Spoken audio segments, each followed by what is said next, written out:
سلام. في هذا الفيديو قصة مرعبة، فلا تنسوا اللايك والاشتراك، وبدون أي مقدمات فلتشاركوا الفيديو مع أصدقائكم أو عائلاتكم.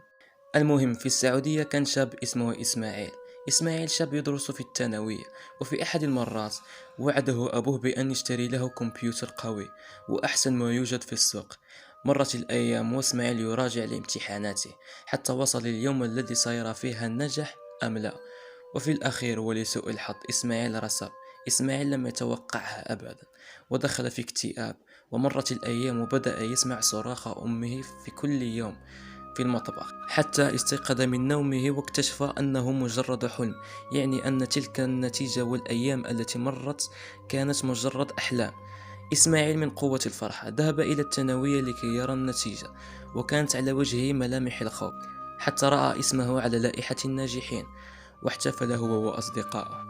المهم، الأب لم ينسى وعده وذهب وهو وابنه لشراء الحاسوب. إسماعيل لم يرد تلك الأنواع من الحواسيب لأنها ببساطة لا تناسب بعض الألعاب الإلكترونية الخاصة به، فقرر أن يشتري من موقع إلكتروني. من رغم من أنه لم يكن معروف، أراد أن يشتري الحاسوب من هناك لأنه كان بثمن رخيص ولكن جودته عالية. طلبه من الموقع ووصله بعد 15 يوم.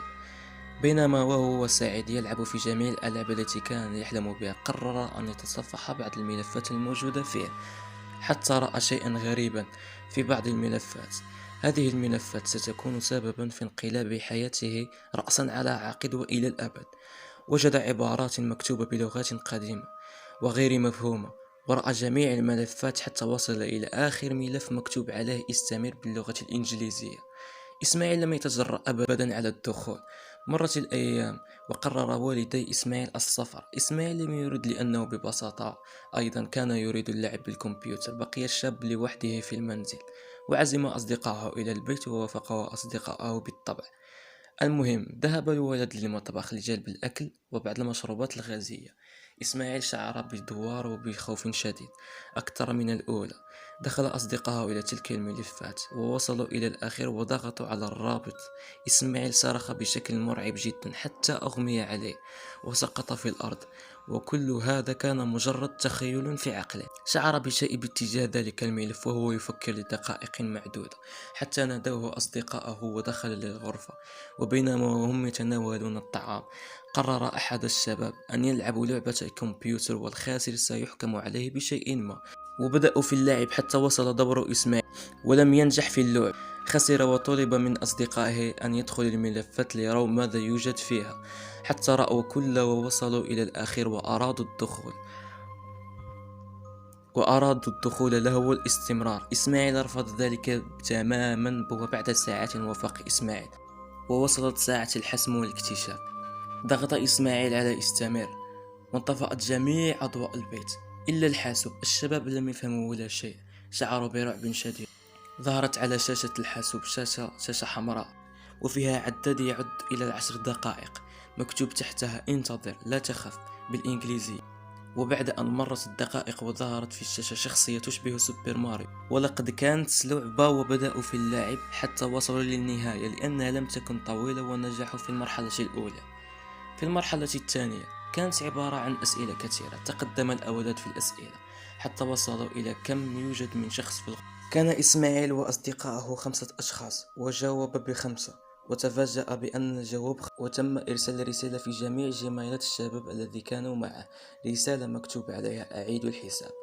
هنا إسماعيل وأصدقائه أرادوا أن يقوموا بإطفاء الحاسوب وأن ينسحبوا من التحدي. الحاسوب لم ينطفئ رغم من المحاولات ومن قطع الكهرباء عليه. وجاءت رسالة أخرى في الجيميل في أحد أصدقائه تقول: إذ لم تق... إذ لم تقوموا بإنهاء التحدي سنختطفكم كما فعلنا مع صديقكم الآن. اكتشفوا أن صديقهم عبد الله اختفى من أمامهم. هذه الحركة كانت رسالة لهم ولأي شخص يحاول الهروب، فقرروا إكمال التحدي ووصلوا إلى المرحلة الثالثة والأخيرة والأصعب في هذه المرحلة. انطفأ الجهاز فجأة، وظن الأصدقاء أنهم نجوا. وبعد 59 ثانية بالتحديد ظهرت في الشاشة ألوان مختلفة وكثيرة، وطلب منهم الانتظار لدقائق معدودة. وظهرت كتابة في الشاشة تقول: لقد وصلتم من المرحلة الأخيرة، يجب عليكم فقط مشاهدة بعض الصور ومقاطع الفيديو. في الأول كانت صور الأشخاص سعداء وأغلبيتهم كانوا أغنياء. في الصور يكون الناس سعداء وفي أماكن سياحية ورفاهية، وفي بعض الأحيان في مشاريعهم، يعني في محلاتهم أو شركاتهم. المهم، حتى بدأت تظهر صور لأولئك الأشخاص، ولكن كانت تظهر على ملامح وجههم ملامح الحزن والخوف، وفي أماكن بعيدة مثل الغابة.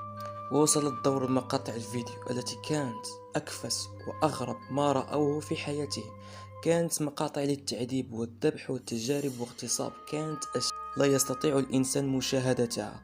في أحد المقاطع سمع إسماعيل صراخ. هذا الصراخ صراخ سمعه في أحد الأماكن. هذا الصوت صوت أمه وهي تصرخ، الذي سمعه في الحلم الذي حلم بأنه رصد في النتيجة. رأى أمه ووالده بأم عين وهما يعذبان ويذبحان حتى أغمي عليه. لما استيقظ إسماعيل لم يجد أصدقائه أبدا. وصلته رسالة في الواتساب من أمه، رسالة صوتية لشخص يتحدث بالعربية ويتلعثم. قيل له: نحن آسفون جدا لهذا الموقف. كانت لنا كانت لنا مشاكل مع والدك وأمك كذلك. لم نتفاهم على بعض الأشياء، ولم يكونوا يعرفوننا بأننا منظمة ولنا رجال من جميع أنحاء العالم كله. كان هذا الحاسب هو السبب في العثور على والدك وأصدقائك الذي كانوا معك. لم يكونوا بتاتا أصلا.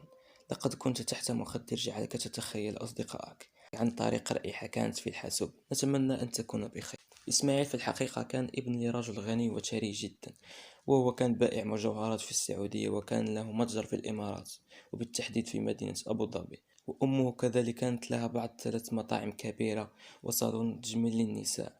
أبوه كانت له مشكلة مع جماعة من الروس الذي كانوا أصلا تابعين إلى أحد المافيات في روسيا. إسماعيل مرت عليه 3 سنوات. هذه ال3 سنوات مرت عليه أسوأ 3 سنوات في حياته، وتوفي بحادثة سير قاتلة، والذي كان يقود بسرعة وهو تحت تأثير المخدرات. إسماعيل حاول الانتحار لعدة مرات، ولكن الحياة ظلت متشبتة به، ولكن في الأخير أراده القدر.